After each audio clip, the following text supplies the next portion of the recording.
प्यारे साथियों, जगजीत सिंह की एक मशहूर गज़ल है, ऐसा तो कम ही होता है कि वो भी हो तन्हाई भी।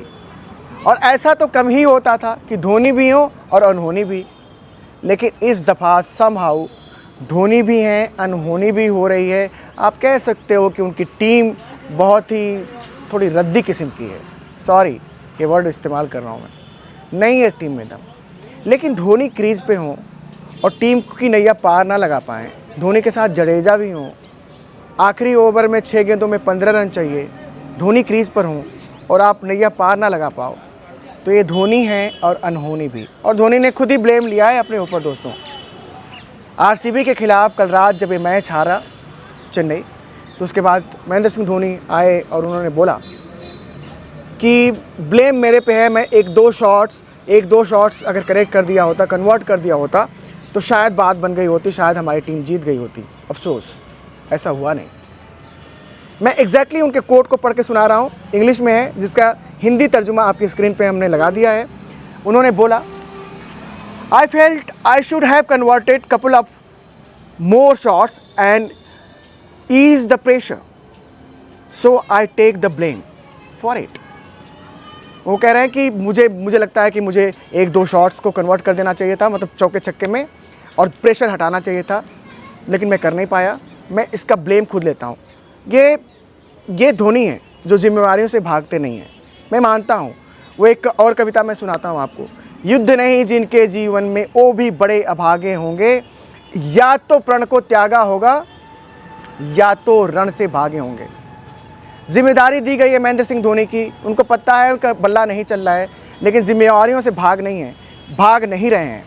वो रण में प्रण के साथ डटे हुए हैं। सीजन चाहे अच्छा जाए, अच्छा तो नहीं गया, बुरा ही जाए, वो भाग नहीं रहे हैं। अच्छी बात है, वो कभी भगोड़े रहे भी नहीं हैं। बट द थिंग इज़ कि समय समय की बात तो हम लोग करते हैं कि समय समय की बात होती है, लेकिन एक उम्र की भी बात होती है। एक पड़ाव आता है जो आपको बोल देता है कि नहीं, अब नहीं। लेकिन शायद धोनी ना बहुत प्रेशर में है। धोनी के ही बतौर धोनी ने एक बयान दिया था इसी आईपीएल में कुछ दिन पहले। उन्होंने कहा था कि मेरी टीम के साथ तो ऐसा है और मेरी फ्रेंचाइज के साथ ऐसा है कि वो हर हाल में मुझे टीम में खिलाना चाहते हैं।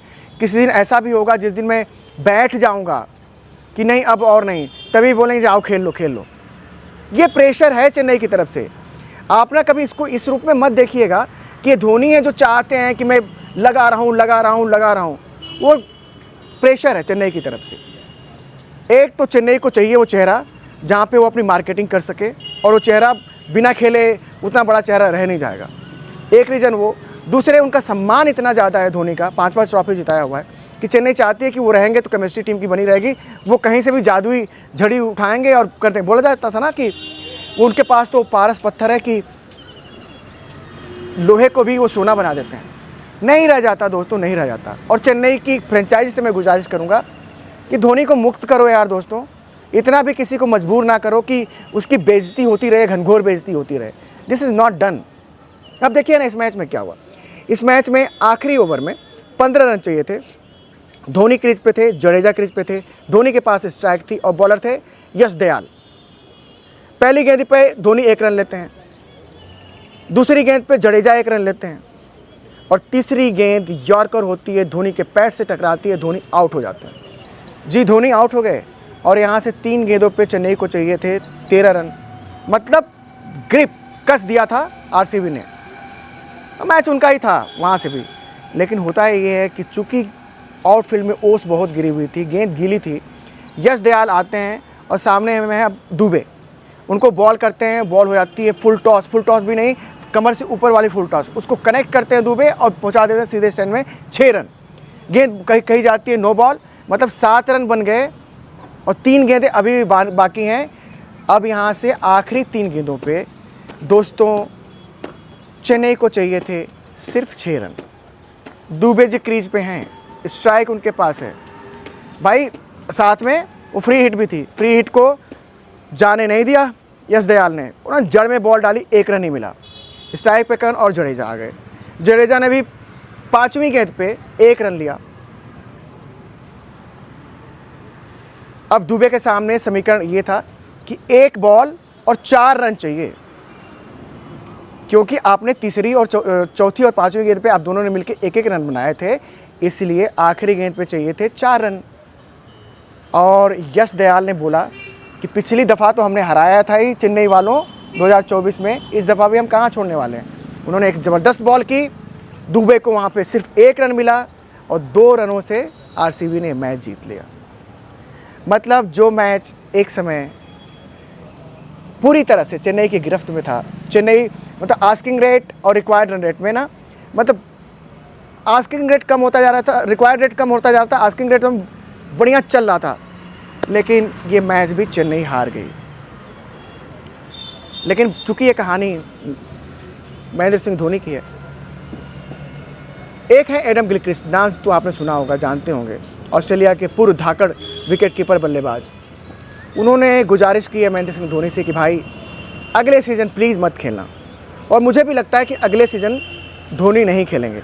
हालांकि 36 तरह के बयान आते हैं, कोई कहता है कि यू नेवर नो धोनी खेल भी सकते हैं, लेकिन जो उनके समकक्ष के लोग रहे हैं जैसे गिलक्रिस्ट भाई, वो तो साथ साथ खेले हुए हैं ना इंटरनेशनल क्रिकेट, उन्होंने कहा धोनी जी अगले सीज़न आना तो किसी और भूमिका में आना, एक कप्तान और एक विकेटकीपर की भूमिका में ना आना। और गिलक्रिस्ट कौन दोस्तों? गिलक्रिस्ट मुझे याद है यही महेंद्र सिंह धोनी अपनी टीम, महेंद्र सिंह धोनी उस दौरे पे थे, टीम लेकर गए थे और वहाँ पे कप्तान नहीं थे, विकेटकीपर थे। सीबी सीरीज, वनडे सीरीज़ होती थी वहाँ पे, सीबी सीरीज़ में इंडिया ने ऑस्ट्रेलिया को रगड़ दिया। उस सीरीज़ में गिलक्रिस्ट से रन नहीं बने और गिलक्रिस्ट ने तुरंत ही अंतर्राष्ट्रीय क्रिकेट को टाटा बाय बाय कह दिया। वो अड़े नहीं, वो टिके नहीं, मैं ठीक है हमारा हो गया, I am done. I think Dhoni भी कहना चाहता है कि आई एम डन, जैसा कि हमने कहा कि प्रेशर उन पर बहुत है, करने नहीं देती चेन्नई की टीम, लेकिन इन बड़े दिग्गजों की बातों को उनको सुनना चाहिए और बुनना चाहिए कि अगली दफ़ा ना आए ना खेलने, क्योंकि बेइज्जती होती है और अच्छा नहीं लगता। दैट इज़ वाई हम लोग उनके प्रशंसक रहे हैं और रहेंगे सदा सदा के लिए, लेकिन अपने एक हीरो को इस तरह से गिरते हुए, ज़ीरो होते हुए देखने अच्छा नहीं लगता है दोस्तों। Thank you so very much. अगर मुमकिन हो तो चैनल को सब्सक्राइब भी करते चलो दोस्तों, ये तो मुफ्त का काम है। Have a great day.